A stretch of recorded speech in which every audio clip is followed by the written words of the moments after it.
জীবনটা ঠিক পাহাড়ের বাঁকের মতো, অসম্ভব রহস্যময়। আজ যেটাকে নির্ভেজাল ভালোবাসা মনে হচ্ছে, কাল সেটাকেই মনে হয় শুধুই বোঝাপড়া।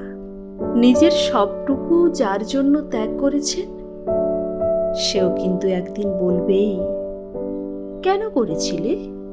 আমি কি করতে বলেছিলাম?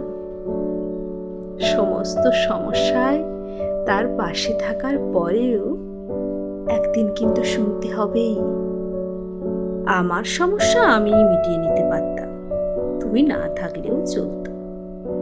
যার জন্য সবটুকু ছাড়ছেন, সেও কিন্তু একদিন বলবে, স্বার্থপর। সেটা বুঝে নিয়েই ত্যাগ করুন, কষ্ট কম পাবেন।